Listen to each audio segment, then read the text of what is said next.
Jasons ensemble, le podcast du projet Cultivant la culture du consentement au Nouveau-Brunswick du regroupement féministe du Nouveau-Brunswick. Je m'appelle Aurélie Lévesque et je serai votre animatrice pour aujourd'hui. Ce projet est inspiré du projet Cultivant la culture du consentement de l'organisme Prévention Côte-des-Neiges et Notre-Dame-de-Grâce. Le projet vise un changement systémique sur la violence fondée sur le genre dans les milieux scolaires et communautaires chez les jeunes de 13 à 18 ans. Le podcast est développé et animé par le comité expert jeunesse avec l'aide de Laure Bourdon, experte en santé communautaire.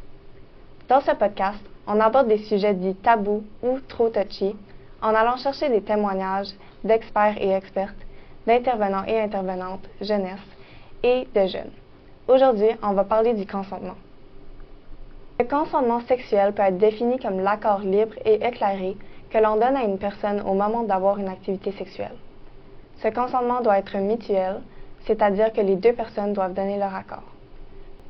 Le choix doit être totalement volontaire, c'est-à-dire que le consentement ne peut pas être obtenu par la crainte, par la force, sous l'usage de menaces ou de chantage. Lorsqu'il n'y a pas de consentement, on parle de violence sexuelle. En 2022, une étude de la Fondation canadienne des femmes a révélé qu'au cours des 3 dernières années, les Canadiennes et les Canadiens comprennent de moins en moins le consentement sexuel. Seulement 45 % d'entre eux saisissent pleinement ce que cela signifie. Selon le gouvernement du Nouveau-Brunswick, en 2021, 672 agressions sexuelles ont été signalées à la police au Nouveau-Brunswick. Un chiffre inquiétant, d'autant plus que l'on sait que moins d'1 sur 20 cas d'agression sexuelle est déclaré. De plus, le nombre d'agressions sexuelles signalées ne cesse d'augmenter d'année en année. La violence sexuelle est un problème lié au genre. Les femmes sont plus susceptibles de signaler ces expériences que les hommes. Au Nouveau-Brunswick, 87 % des victimes d'infractions sexuelles sont des femmes et près de la moitié de ces victimes sont des filles de moins de 18 ans. Notons que certaines personnes sont plus vulnérables que d'autres par leurs origines ethniques, leur statut d'immigration, leur situation de handicap, leur âge, leur orientation sexuelle, leur faible revenu ou leur niveau d'éducation. Pour approfondir notre connaissance sur le consentement et pour apprendre comment communiquer nos limites et nos désirs, nous avons Catherine Roy-Comeau, thérapeute au Centre de prévention de la violence, et Natacha Landry, coordonnatrice du projet au regroupement féministe du Nouveau-Brunswick. De plus, nous accueillons Ève Leblanc, membre du comité jeunesse expert pour le projet Cultivant la culture du consentement au Nouveau-Brunswick, comme voix jeunesse. Bonjour Catherine et Natacha, merci de nous rejoindre aujourd'hui. J'ai donné un survol de la définition du consentement dans l'intro, mais je sais que Natacha est présentement en tournée provinciale pour donner des ateliers sur le consentement dans les écoles secondaires francophones du Nouveau-Brunswick. C'est quoi la définition que tu utilises dans les ateliers? Oui, effectivement, Aurélie. On est en tournée provinciale. Je viens juste d'arriver de Fredericton puis Saint-Jean hier soir. Tu as mentionné dans l'intro que seulement 45 % de la population canadienne saisissent vraiment c'est quoi le consentement sexuel. C'est pour ça que nous, au RFNB, on a créé le projet Cultivant la culture du consentement au Nouveau-Brunswick. Puis ce projet-là fait partie d'aller donner des ateliers dans les écoles. On veut assurer que les jeunes peuvent reconnaître un non ou un oui à une activité sexuelle. Fait que nous autres, au RFNB, on a créé l'acronyme DÉSIR pour expliquer les 5 facettes du consentement. Fait que désir, c'est D-E-S-I-R. Fait que la première lettre veut dire D, donne librement. Le consentement est donné sans pression ou manipulation. Si une personne subit une pression et sous l'influence de drogue ou d'alcool, ou n'est pas conscient, il n'y a absolument pas de consentement. Est-ce que les jeunes comprennent bien la première facette d'habitude? Normalement, oui, parce qu'on entend toujours que oui, c'est oui, non, c'est non, puis que lorsqu'une personne veut dire non, normalement, c'est en lien avec la pression ou l'intoxication. Fait que oui, les jeunes, normalement, comprennent super bien la première facette. La prochaine, c'est le E. Fait que le E est pour enthousiasme. Le consentement enthousiaste peut s'être exprimé verbalement ou par des signaux non-verbaux, tels qu'un langage corporel positif, un sourire, un maintien du contact visuel ou un hochement de tête. Je suis pas en train de dire qu'un hochement de tête veut dire oui, je suis en train de dire qu'un hochement de tête doit être suivi d'un verbal oui. Si jamais qu'une personne utilise un mot comme peut-être, I guess, je sais pas, ah ouais, on verra, il n'y a pas de consentement. Fait que la minute qu'il y a l'hésitement, puis que tu réalises que l'autre personne hésite, il n'y a pas de consentement. Le prochain, c'est le S. Le S, c'est pour spécifique. C'est pas parce que l'on consent à une activité sexuelle que ça veut dire que l'on consent à toutes les autres. On peut vouloir coller puis make out avec quelqu'un sans vouloir aller plus loin. Make out avec quelqu'un, c'est pas nécessairement une invitation pour aller mettre tes mains dans les culottes de ton ou ta partenaire. C'est important de toujours checker in avec ton ou ta partenaire puis les laisser savoir c'est quoi tes intentions. OK, fait que faut tout le temps que tu demandes le consentement à chaque étape de l'activité sexuelle. Oui, ce serait ça l'idéal. Parce que tu sais pas si l'autre personne sait exactement c'est quoi tes attentes puis tes intentions. Fait que c'est important de communiquer avec eux. Qui vient avec, le I est pour informer. On a besoin d'informer les gens. Fait qu'on peut seulement consentir à quelque chose si qu'on sait qu'est-ce qui va se passer. Par exemple, si on se met d'accord d'utiliser un condom, puis là, que l'autre personne se tourne de bord puis enlève le condom, il n'y a plus de consentement. Ça veut dire, on doit avoir une communication ouverte entre les deux. Ça arrive tellement souvent que les gens enlèvent un condom puis laissent pas savoir à leur partenaire, qui ont été obligés d'ajouter une loi qui ça s'appelle du stealthing. Puis du stealthing, c'est exactement ça. Fait que si jamais quelqu'un décide d'enlever un condom, pas laisser à leur partenaire puis quand même avoir du sexe, c'est automatiquement une violence sexuelle. Puis le dernier, et non le moindre, est le R, pour rétractable. On peut changer d'avis à n'importe quel moment. Tout le monde peut changer d'avis sur ce qu'il a envie de faire à tout moment, même si vous l'avez déjà fait auparavant. OK, fait que est-ce qu'on peut retirer notre consentement n'importe quand, même pendant l'activité sexuelle? Absolument. C'est toi qui es l'expert de ta propre situation. C'est toi qui sais comment est-ce que tu te sens, comment est-ce que ton corps se ressent. Fait que si jamais tu es en train d'avoir une relation sexuelle comme du sexe, puis d'un coup, ta tête n'est pas là-dedans, tes pensées sont ailleurs, ça vibe plus avec la personne, ou tu as peut-être mal, tu as le droit de retirer ton consentement puis garder ton partenaire puis être comme « Hey, j'en peux plus, je veux arrêter ». Puis c'est la responsabilité de ton ou ta partenaire de respecter ton choix. Puis si la personne ne respecte pas ton choix, malheureusement, ça devient une violence sexuelle, c'est un viol. Merci beaucoup pour la clarification, Natacha. Le consentement commence à être comme un peu plus clair pour moi. Je sais que c'est pas seulement oui, c'est oui. On doit aussi s'assurer que la personne peut donner son consentement librement d'une façon enthousiaste. Quand on check-in sur notre partenaire pour savoir si elle veut passer à une autre activité sexuelle, faut aussi s'assurer qu'elles sont confortables, mais surtout respecter leur choix si elles veulent arrêter toute activité sexuelle. Mais je me demande comment est-ce qu'on fait pour vraiment comme mettre le consentement en place ou dire ce que je veux ou ce que je veux pas faire. Je fais comme si dire j'ai-tu ton consentement à faire X, Y, Z, c'est comme un peu gênant, on dirait. Absolument, je comprends ça. Ça, c'est un questionnement que ben du monde, même moi-même, a eu à un moment donné. Bonjour Aurélie. Bonjour. Donc, c'est un plaisir d'être ici. Fait que, oui, quand on parle de concrètement à quoi ça ressemble donner ou retirer son consentement dans la vie de tous les jours, des fois, ça peut faire un peu peur parce que c'est sûr qu'on assiste souvent au cours de notre vie à des présentations sur le consentement où une personne professionnelle nous en parle. Puis c'est sûr, là, c'était pas le cas, mais tu sais, parfois, c'est souvent mis, c'est des phrases correctement écrites en anglais, en français, c'est des phrases très simples, c'est des mises en situation très simples, fait penser à moitié comme une émission de télévision comme Degrassi, et souvent, tu sais, que ça vient pas chercher le monde à 100%, fait que là, du coup, ça peut venir intimidant.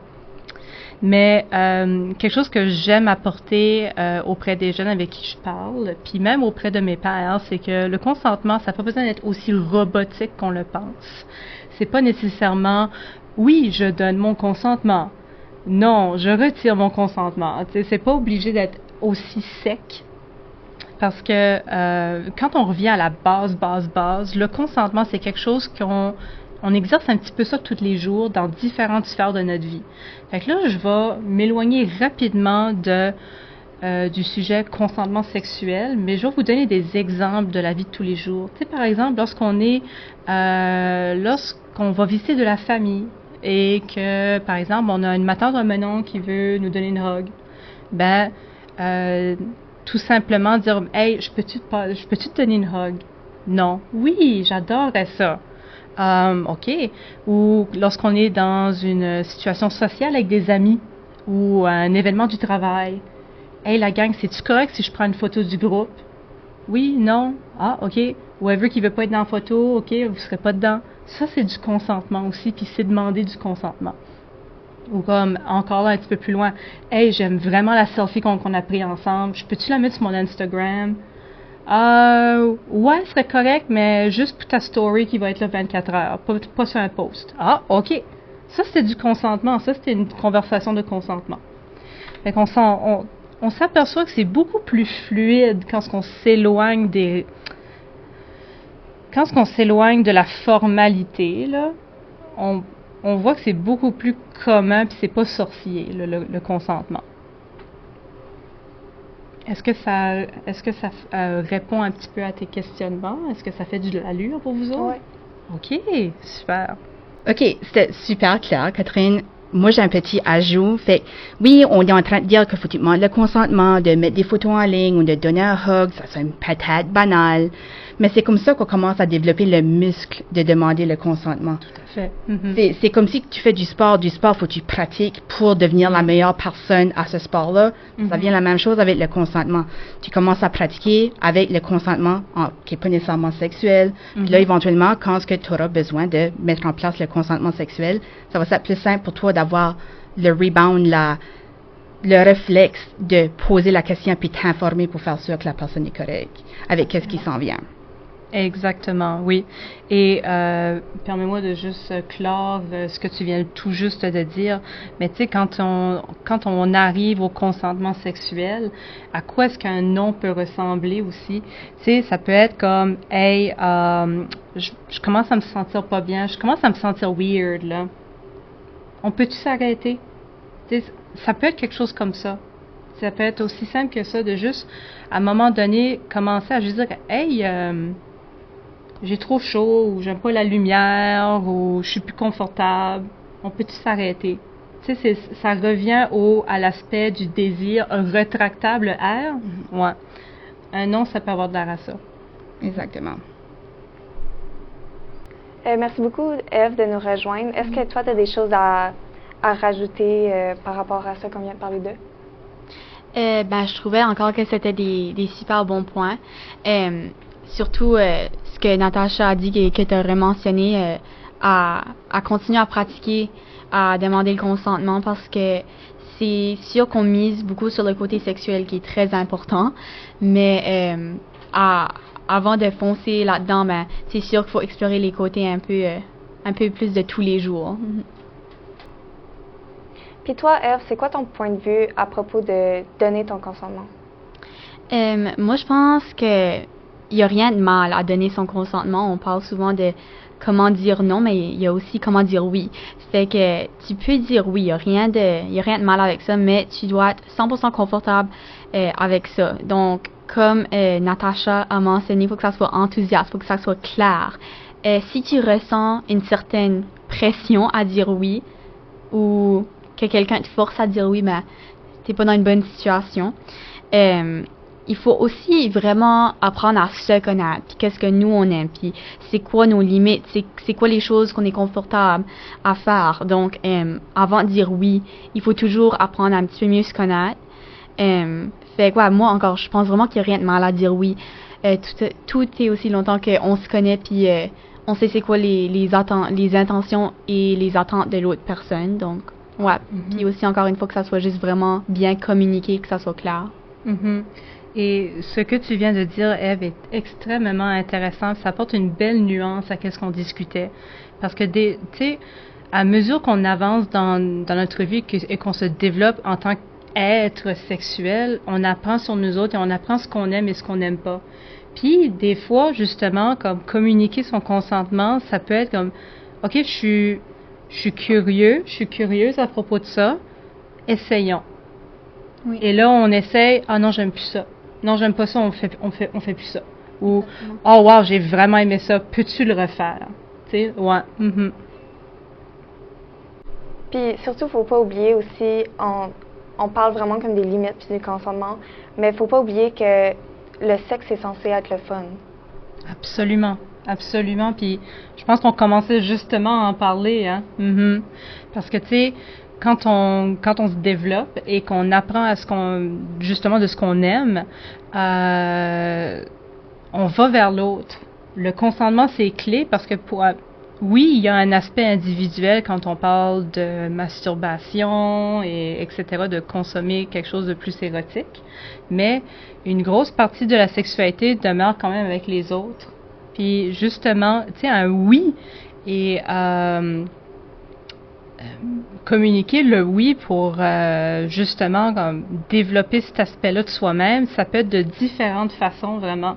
Ça peut être de comme, hey, je suis curieux de cette chose que j'ai appris à propos de. Veux-tu l'essayer?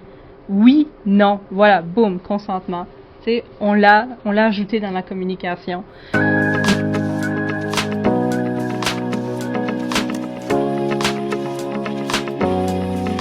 Là, on vient de parler vraiment comment donner son consentement, mais comment est-ce qu'on fait pour accepter un rejet, genre quelqu'un qui accepte pas de faire quelque chose, qui donne pas son consentement? Ben, je pense que la première chose, c'est évidemment de respecter le non immédiatement. Puis, vraiment essayer de pas sentir un malaise. C'est de comprendre que c'est OK que la personne veut pas faire la chose en question.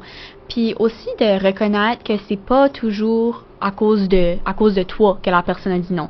Ça peut être à cause de n'importe quoi. Peut-être que eux autres se sentent pas confortables. C'est pas toujours à cause de quelque chose que toi t'as fait.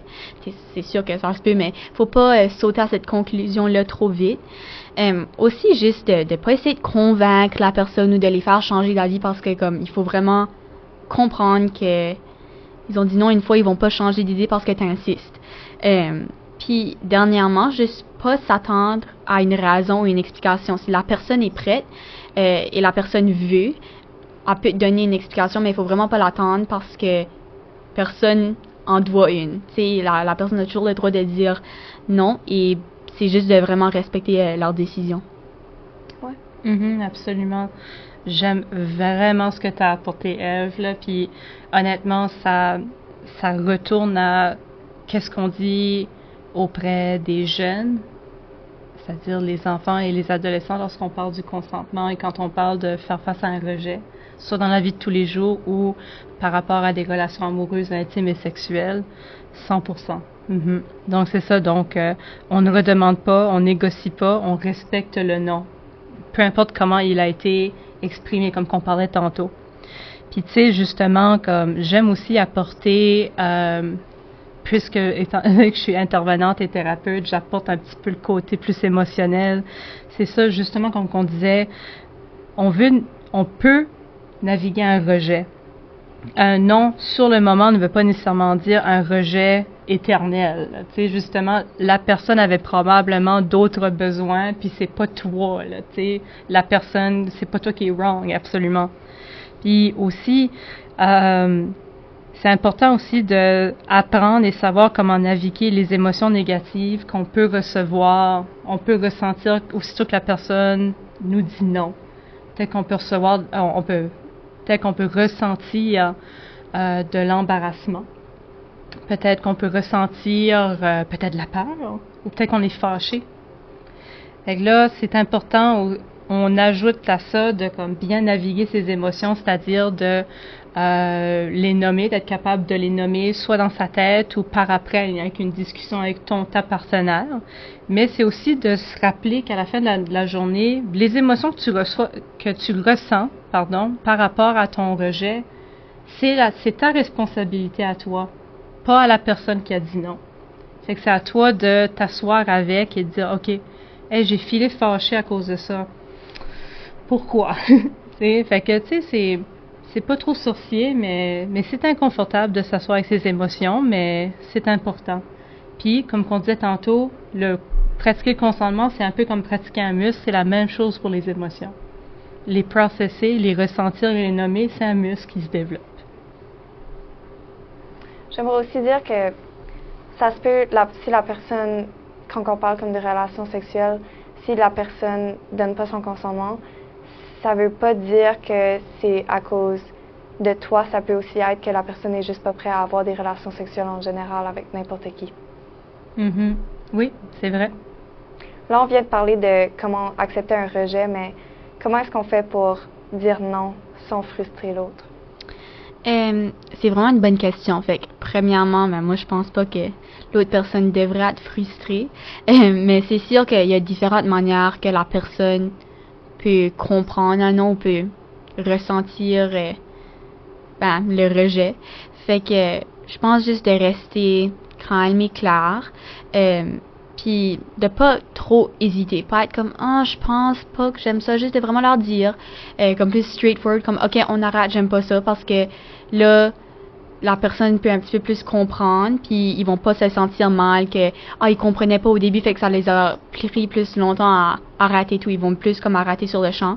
Puis comme que j'ai mentionné dans l'autre question, c'est que si tu veux, tu peux t'expliquer, mais ne pas sentir de pression à s'expliquer, parce que ça reste toujours ta décision, là.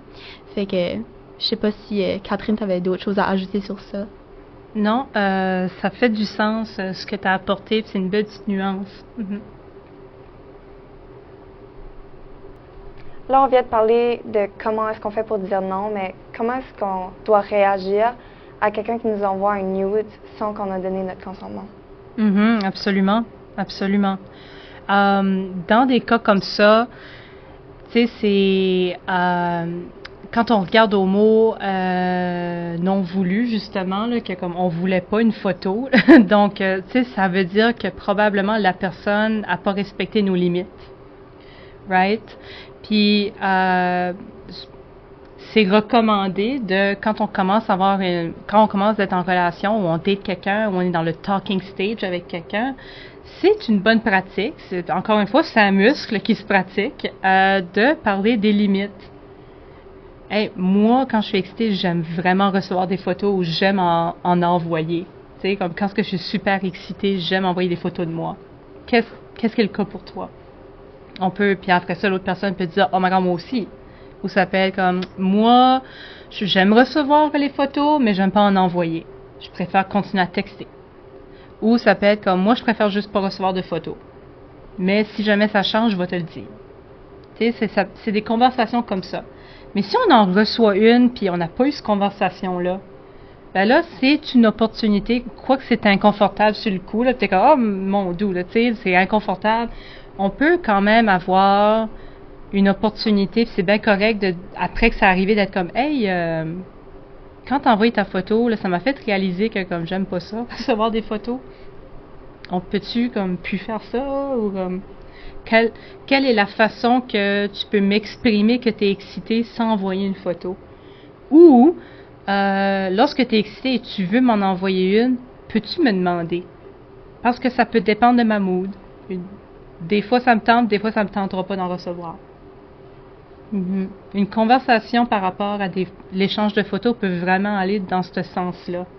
Puis c'est une chose aussi qui est très importante à se rappeler, parce que beaucoup de gens avec qui je parle, ainsi que moi-même, on fait face à un moment donné à une genre de pression sociale que si quelqu'un nous envoie une photo, même si c'était consentant, oui, j'ai consenti à recevoir une photo, j'ai reçu la photo, wow, ok, c'est nice, puis après ça, on ressent une petite pression en dedans de nous-mêmes, je devrais en envoyer une autre. Puis des fois, la pression est là, puis on peut soit aller dans deux chemins, on peut être comme, je devrais, tu sais, on y pense, puis c'est comme, moi aussi je vais en envoyer une, super, let's go, tu sais. Ou des fois c'est comme, ça me tente pas vraiment, comme je suis contente qu'il m'en a envoyé ou elle m'en a envoyé une, mais ça me tente pas d'en envoyer une autre. Puis ça, c'est bien correct, là, tu sais. C'est pas parce que quelqu'un t'a envoyé une photo de ses seins, de ses fesses, de son pénis, de sa vulve, que toi il faut que t'en envoies une autre. C'est pas obligatoire. Mm-hmm. Mm-hmm. Yeah. Je trouve que c'est important de se rappeler de ça, puis c'est correct. Une journée, ça te tente pas de réenvoyer quelque chose, mais une autre fois, ça te tente de le faire aussi, là. Mm-hmm. Comme on parlait tantôt de la définition désir, c'est spécifique dans le temps. Mm-hmm. Faut vraiment, quand ça rapporte au consentement, c'est vraiment important la communication surtout. Ah oui, mm-hmm. Oui. C'est un muscle, comme on dit depuis le début. Oui. Je pense que ça va être une des sous-thématiques du podcast aujourd'hui.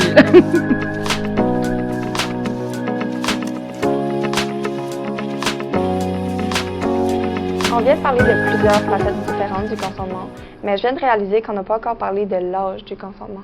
Exactement. Ça, c'est quand même quelque chose de super important de mentionner, c'est que l'âge de consentement sexuel au Canada, c'est 16 ans. Fait qu'à 16 ans, tu peux consentir à une relation sexuelle.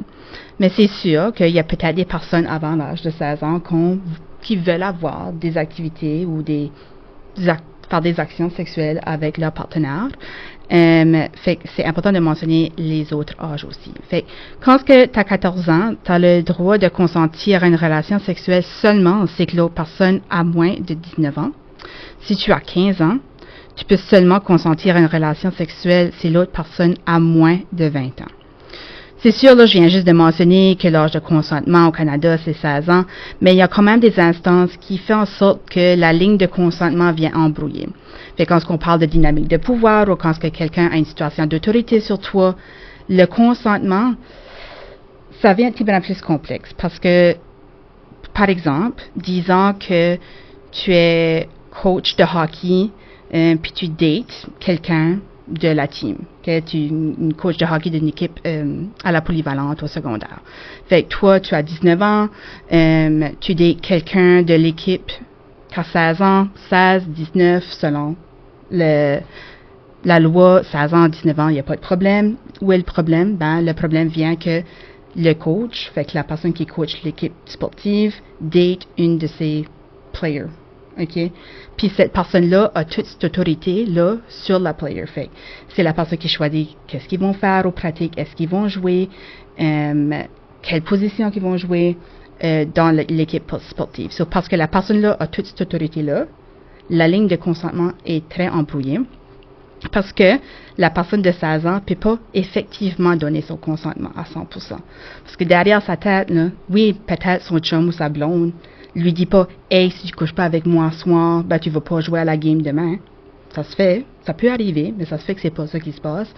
Mais la personne de 16 ans peut penser à « OK, ben, je vais pas faire ceci comme ça ce soir parce que je veux pas frustrer mon chum ou ma blonde, parce que je veux pas que ça ait un impact sur ma game demain de comment je vais jouer. » Fait que c'est sous-entendu des fois de « OK, ben, je vais faire certaines actions pour pas frustrer mon ou ma partenaire. » C'est là juste que la ligne de consentement vient embrouiller.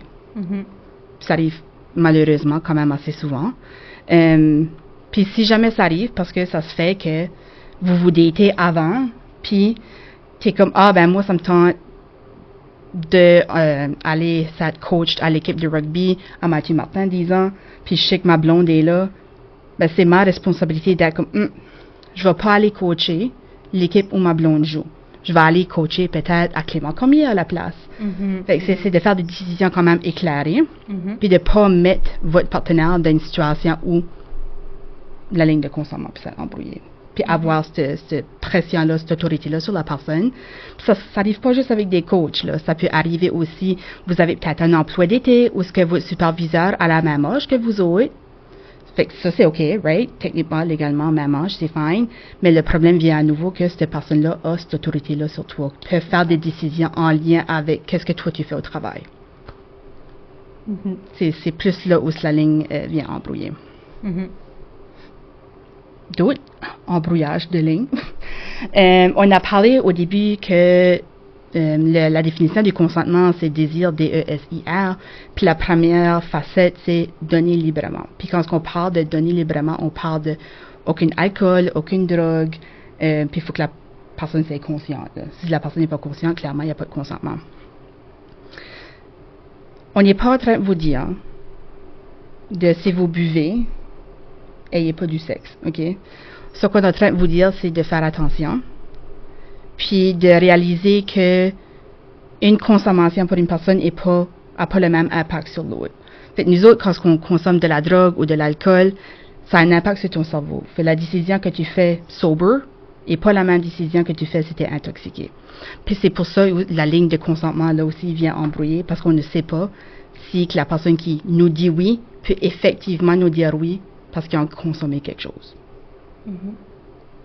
Je sais pas, Catherine, si tu aimerais d'ajouter sur comme l'intoxication. Oui, ben tu sais, par exemple, on parlait beaucoup de la communication. Ben tu sais, comme dans un cas où est-ce que deux personnes sont en couple, peut-être qu'avant un party ou peut-être avant la prise de drogue, il peut y avoir une conversation à ce sujet. Tu sais, justement, comme de par rapport de comme, OK, ben comme, comment est-ce que je vais consommer ce soir? Comment est-ce que toi, tu vas consommer ce soir? Puis si jamais ça nous tente de comme se bécoter puis d'aller plus loin, comme, qu'est-ce qu'on fait?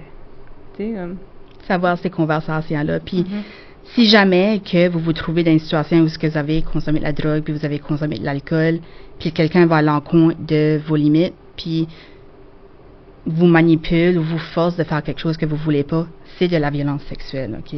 Yeah. C'est important de l'appeler quoi ce que c'est. C'est de la violence. Puis si jamais vous autres, vous êtes à un party, puis vous voyez quelqu'un d'un coin qui semble avoir un petit brin, des actions un petit peu agressives, qui peut-être embarqué sur une autre personne, c'est aussi votre responsabilité d'aller call out ces personnes-là. Puis c'est comme, oh, je viens juste de voir que vous avez pris 3 shots ou 2 shots, et tu es sûr que tu peux actually donner un consentement ou que tu veux actually faire ceci. C'est avoir des conversations, faire questionner les gens, les faire penser à qu'est-ce qu'ils font, va les donner le moment de comme, oh, finalement, si tu quoi, non, ça me tente pas, puis ça va les donner l'opportunité de sortir de cette situation-là. C'est ça, puis tu sais, comme je trouve que tu as donné un bel exemple, tu sais, comme, oui, c'est important d'être accountable, d'être responsable en tant que personne qui est autour, un bystander, justement, quelqu'un qui est à côté. Puis tu sais, comme à un party, par exemple, si on voit quelqu'un a l'air trop insistant ou quelqu'un a l'air vraiment pas bien, puis il y a quelqu'un à côté qui continue à y parler, même si son non-verbal démontre vraiment que la personne veut vraiment pas y parler, des fois, là, juste intervenir, c'est peut-être poser des questions, des choses comme ça peut aussi être quelque chose de simple, de comme, hey, es-tu correct? That's it. Des fois, ça peut arrêter quelqu'un aussi qui est en train de faire des avances non voulues, puis il est comme, oh mon Dieu Seigneur, je décolle, là, tu sais. C'est ça. Puis, ça se fait aujourd'hui, comme quand on a donné la définition du consentement, c'était comme, oh wow, peut-être que moi, mon propre consentement n'a pas été respecté ou j'ai peut-être pas respecté les limites d'une autre personne. C'est important que vous le reconnaissiez. Soyez pas trop harsh sur vous autres. Prenez un moment, pensez-y, puis ayez une conversation avec votre partenaire à propos de qu'est-ce qui vous dérange. Puis, juste comme on a mentionné au début, le consentement, pratiquer le consentement, c'est un muscle, OK? So, en ayant ces conversations-là, en réalisant, OK, je respecte vraiment mon partenaire ou ma partenaire, puis je veux faire sûr que je les mets jamais dans une instance d'inconfort, c'est important d'avoir ces conversations-là. Ça fait pas de vous autres une mauvaise personne si vous réalisez que vous avez poussé les limites d'une personne. L'important, c'est que vous le réalisez, puis vous pouvez reprendre vos actions, puis vous excuser, puis pas back le faire. C'est ça. Qu'est-ce qui va faire en sorte qu'on s'aventure dans le territoire de mauvaises personnes, là, c'est si tu t'en aperçois que tu ne prends pas action. Oui. Par exemple. Oui, c'est ça. Ou comme là, vous avez parlé tantôt des nudes, le partage de photos. Ben, on sait que c'est sur Snapchat, quand quelqu'un envoie une photo, si tu prends un screenshot, ça te laisse à savoir. Il y a des applications qui existent que tu peux prendre un screenshot sur Snapchat puis tu ne sauras jamais que quelqu'un a pris la screenshot. Fait que si tu es la personne qui a cette application-là sur ton téléphone, demande-toi pourquoi j'ai l'application-là sur mon téléphone. C'est quand même des actions qui tombent vers violence sexuelle. Là. Absolument. Et tu prends une photo, tu prends un screenshot de peut-être un pénis d'une personne, puis tu les laisses même pas savoir. C'est ça. Qu'est-ce que tu vas faire avec ces photos-là? Fait que questionne-toi. C'est ça le but du podcast aussi, de faire les gens se questionner sur est-ce que moi je donne mon consentement dans ces situations-là? Est-ce que je demande le consentement aux autres? Puis peut-être comme prendre des actions puis commencer à développer cette habitude-là de demander le consentement. Au Nouveau-Brunswick, c'est de cultiver la culture du consentement. Ouais. Les gens peuvent, jeunes, pas jeunes, vieux, je ne care pas, peuvent apprendre c'est quoi le consentement puis vraiment l'appliquer. Oui, dans des activités sexuelles, mais aussi dans votre quotidien. Là. Ça peut être que tu as une grosse journée à l'école, tu arrives chez vous, puis tu vidéo call ton ami, puis tu veux la parler de ta grosse journée. Ton ami, là, elle n'a peut-être pas le bandwidth, elle n'a peut-être pas l'énergie de t'écouter cette journée-là. So, c'est juste de demander, hey, j'ai besoin de te parler about ma journée, as-tu l'espace pour moi? Puis la personne-là a l'opportunité de dire oui ou non. Tu n'es pas en train de la pressurer. Puis ceux qui disent non, sorry, pas aujourd'hui, pas de problème. Et toi, tu peux peut-être aller parler à une autre personne. Au moins, tu sais que tu n'as pas forcé ça sur une autre personne. Puis là, si jamais qu'on se trouve dans une relation où il y a de la violence sexuelle, il y a quand même plein de services là, pour vous aider. Oui. Oui, donc c'est sûr que aujourd'hui, je suis invitée justement, je suis thérapeute auprès du Centre de la prévention de la violence dans la région de Kent. C'est sûr que le Centre de prévention de la violence a plusieurs programmes. Un des programmes, c'est le Centre Boréal situé à Dieppe. Donc, le Boréal, c'est un centre d'appui pour enfants et adolescents. Nous sommes un endroit où est-ce que plusieurs professionnels peuvent venir pour faire le processus autour d'un dévoilement de violence sexuelle. Justement, tu sais, comme par exemple, si on commence le processus, on a les personnes de la GRC, on a une infirmière saine, on a les travailleurs sociaux du développement social, si le besoin est là. C'est quoi une infirmière saine, donc? Oui, absolument. Ben oui, c'est du jargon très normal pour moi, là, mais oui, absolument. Une personne infirmière saine, donc c'est un programme avec Horizon et Vitalité qui fait en sorte que nous avons au Nouveau-Brunswick des personnes infirmières qui sont spécialisées par rapport à la violence sexuelle. Entre autres, lorsqu'une agression sexuelle est dévoilée, on veut aller chercher des preuves sur la violence sur le corps de la personne victime. Et donc, ça prend une personne infirmière qui est spécialisée là-dedans pour faire justement le petit processus pour aller collecter ces évidences-là et aussi pour s'assurer que la personne est correcte. Donc, faire les tests nécessaires, prescrire ce qu'il y a à prescrire, faire des références aux besoins pour d'autres professionnels médicaux. Donc, c'est ça, une infirmière saine, rapidement. Merci de m'avoir posé la question, parce que comme je disais, c'est très mécanique, c'est très automatique pour moi.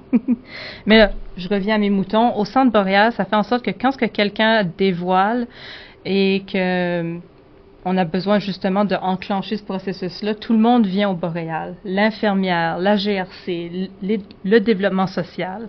On se rassemble pour faire sûr que la famille et la personne qui a dévoilé n'ont pas besoin de faire 10, 15, 20 arrêts à travers la région de Moncton pour pouvoir parler de leurs expériences et justement recevoir les soins qu'ils ont besoin. Par après, au Centre Boréal, on offre aussi un service de counseling, donc de la thérapie pour les personnes qui ont été victimes de violences sexuelles ou qui présentent des comportements sexuels inquiétants. Puis, c'est sûr, on offre un soutien parental aussi pour les membres de la famille. Ouais. Mais là, je parle de Boréal. Je parle de la région de Dieppe. Le Centre de prévention a aussi un programme nommé SAFE à Bouctouche. On n'est pas spécialisé pour la violence sexuelle, on s'adresse à tous les types de violences aussi.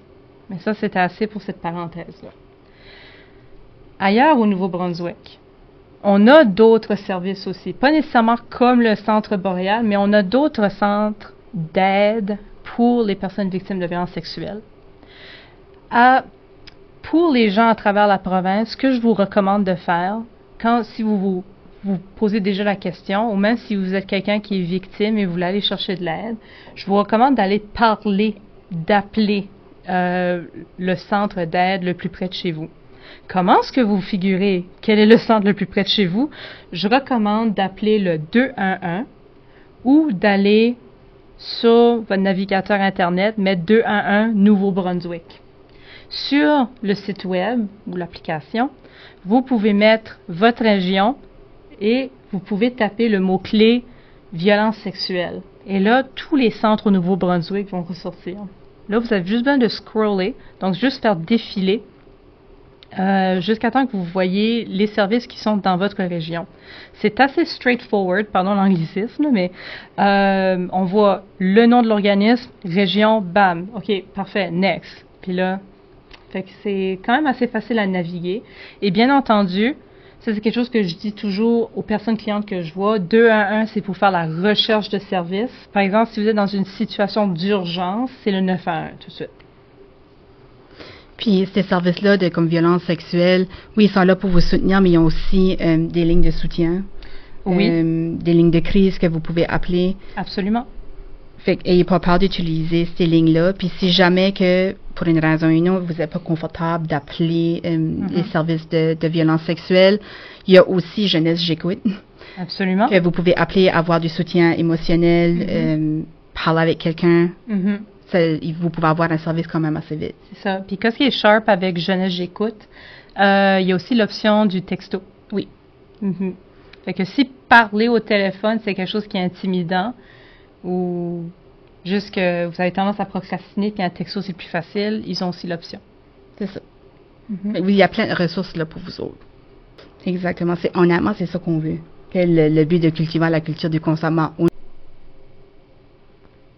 Merci beaucoup à Natacha et Catherine de nous avoir expliqué un peu c'est quoi les services qui sont disponibles au Nouveau-Brunswick. Je remarque qu'il y en a quand même beaucoup. Ève, étant donné que tu es la voix jeunesse, est-ce que tu pourrais nous faire un petit survol des sujets qui t'ont le plus touché pendant le podcast? Oui, donc une information qui m'a beaucoup marquée a été dit plus au début du podcast. Donc, c'était que 45% des Canadiennes comprennent vraiment le consentement. Puis ça m'a frappé un petit peu parce que je pensais que ça allait être un peu plus.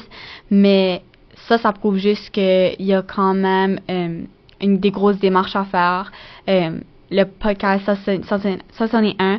Le projet Cultivons la culture du consentement, c'est une grosse étape qu'on fait envers la direction que le consentement soit compris par tout le monde.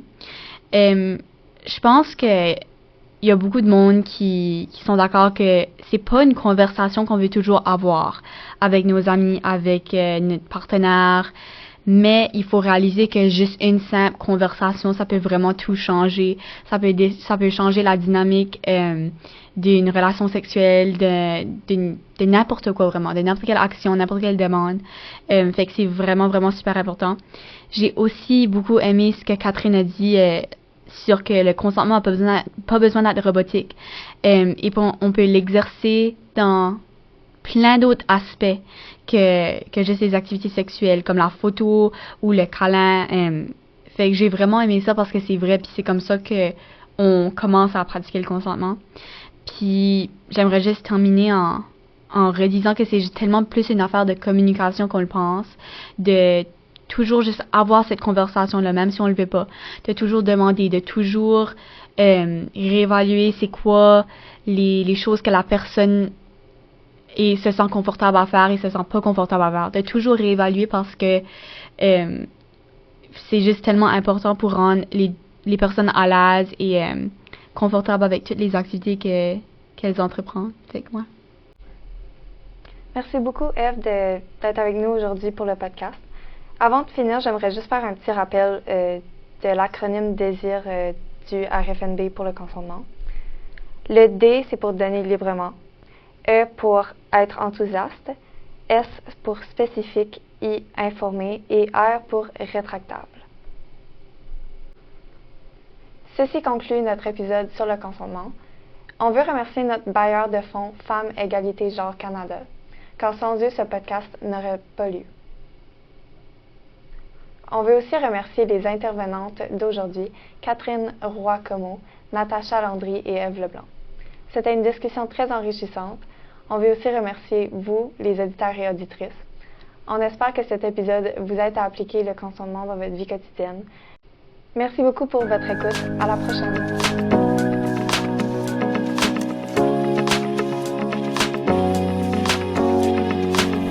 Ensemble, cultivons la culture du consentement au Nouveau-Brunswick.